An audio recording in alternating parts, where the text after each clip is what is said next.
धरती फाड़ बम जिसके प्रचंड प्रहार से जर्रा जर्रा थर्रा जाता है, वो विनाशक बम जिसके फटने से महातबाही आती है, कोना कोना कांप जाता है।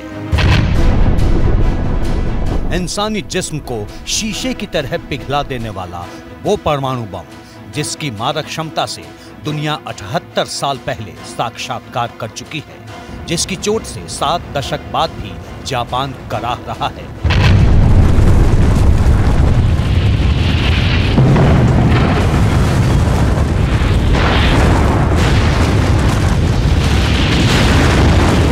उस एटम बम से भी 24 गुना ज्यादा नाशक हथियार बना रहा है अमेरिका, जिसे एटम बमों का बम कहा जा रहा है, जिसे नाम दिया है न्यूक्लियर ग्रेविटी बम B6113। इस बम में ऐसी त्रासदी लाने की ताकत होगी जो इंसान से लेकर मकान तक हर चीज का नामो निशान मिटा देगा। रूस और चीन से खतरों के बीच बाइडेन प्रशासन ने बड़ा फैसला लिया है। बताया जा रहा है कि इस परमाणु बम को अमेरिका मौजूदा समय में मौजूद एटम बमों को अपग्रेड करके बनाने जा रहा है। रिपोर्ट्स के मुताबिक अमेरिका ने चीन और रूस से बढ़ते खतरे को देखते हुए इस परमाणु बम को विकसित करने का फैसला किया है। अमेरिका के रक्षा मंत्रालय ने अभी हाल ही में अपनी परमाणु रिपोर्ट जारी की थी, जिसमें कहा गया है कि देश के पास ऐसे विकल्प होने चाहिए जिससे दुश्मनों के सख्त और विशाल सैन्य इलाके को निशाना बनाया जा सके, क्योंकि आने वाले दिनों में चुनौती बड़ी होने वाली है। इसी के बाद बाइडेन प्रशासन ने न्यूक्लियर बमों के बम यानी न्यूक्लियर ग्रेविटी बम B6113 बनाने की तैयारी शुरू कर दी है। यूं तो अमेरिका का दावा है कि प्रतिरोधक क्षमता बढ़ाने के लिए यानी दुश्मनों के प्रहार का पलटवार करने के लिए ये बम बनाया जा रहा है, लेकिन हकीकत अमेरिका के उप रक्षा मंत्री के बयान से साफ हो रही है। जॉन प्लम ने कहा है कि अगर जरूरी हो तो अमेरिका को रणनीतिक हमला करना चाहिए, अपने सहयोगी देशों को सुरक्षा का आश्वासन देना चाहिए। रिपोर्ट्स के मुताबिक B6113 परमाणु बम के अंदर 360 किलोटन की महाविनाशक क्षमता होगी, जो उसके पहले के B6112 एटम बम की तुलना में बहुत ज्यादा है।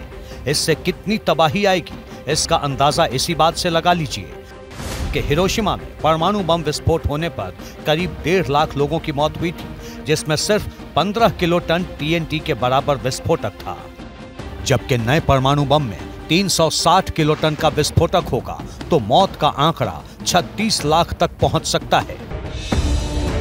यह सिर्फ इंसानी मौत का आंकड़ा है जो बेहद डरावना है, जबकि बाकी की विनाशक तीव्रता कितनी होगी इसका अंदाजा लगाना ज्यादा मुश्किल नहीं। जहां यह बम गिरेगा वो शहर समूल नष्ट हो जाएगा।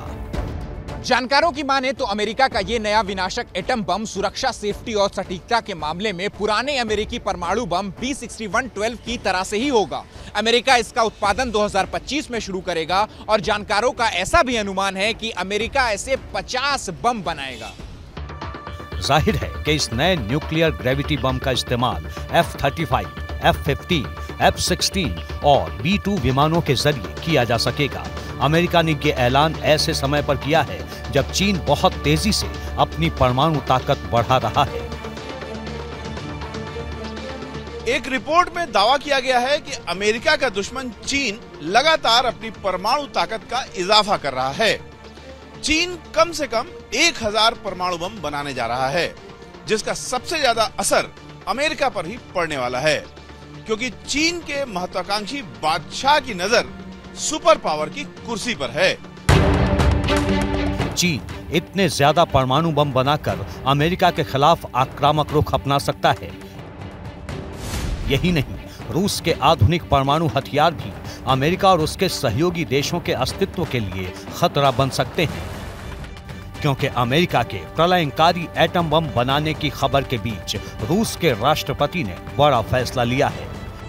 प्रेसिडेंट पुतिन ने व्यापक परमाणु परीक्षण प्रतिबंध संधि यानी CTBT से पीछे हटने का फैसला किया है। CTBT ऐतिहासिक समझौता तोड़ने के लिए बने नए कानून को रूस की ऊपरी सदन ने सर्वसम्मति से मंजूरी दे दी थी, उस पर पुतिन ने साइन कर दिया है।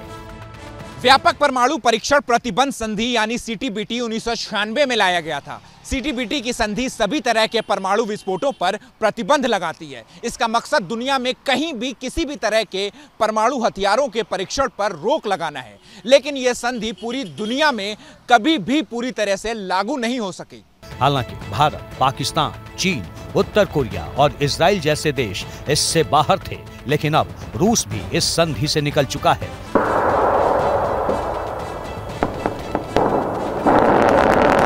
इसका मतलब साफ है कि पुतिन का देश अब और ज्यादा खतरनाक एटमी हथियार बना सकता है और रूस इसका संकेत चंद रोज पहले क्रूज मिसाइल टेस्ट करके दे भी चुका है।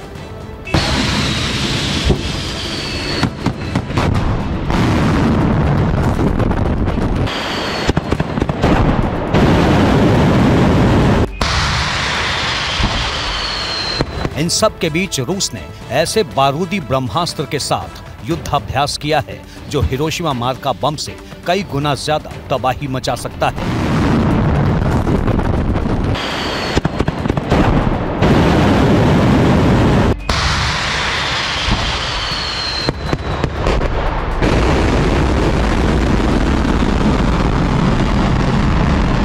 यार्स मिसाइल 150 किलोटन के 10 परमाणु बम ले जा सकती है। इससे परमाणु बमों से लैस यार्स मिसाइल एक बार दागे जाने के बाद हिरोशिमा परमाणु बम से भी 100 गुना ज्यादा तबाही मच सकती है। रूस की सेना की ओर से एक वीडियो जारी किया गया है जिसमें रात के अंधेरे में एक मिसाइल को आग की लपटें छोड़ते हुए जाते दिखाया गया है। इस परमाणु हमले के ड्रिल के दौरान एक परमाणु सबमरीन और 2 Tu-95 MS परमाणु बॉम्बर का इस्तेमाल किया गया। जब रूस एटमी मिसाइल बना चुका है तो ईरान भी परमाणु बम बनाने की दहलीज पर खड़ा है। न्यूक्लियर हथियार बनाने की ये होड़ ऐसे वक्त में लगी है जब 9 देशों के पास 13,000 के करीब न्यूक्लियर बम है। रूस के पास 5,889 एटम बम पहले से हैं। दूसरे नंबर पर अमेरिका है जिसके पास 5,224 एटम बम है। चीन के पास 410, फ्रांस के पास 290, ब्रिटेन के पास 225, पाकिस्तान के पास 170, भारत के पास 164, इजराइल के पास 90 और उत्तर कोरिया के पास 30 एटम बमों का जखीरा पहले से मौजूद है। ऐसे में अब नए परमाणु हथियार बनाने की तैयारी है, वो भी ऐसे वक्त में जब अमेरिका, रूस, इजराइल, ब्रिटेन और फ्रांस जैसे एटमी ताकत वाले देश प्रत्यक्ष या अप्रत्यक्ष रूप से युद्ध में उलझे हैं, जबकि चीन युद्ध का नया मोर्चा खोलने के लिए बेकरार दिख रहा है।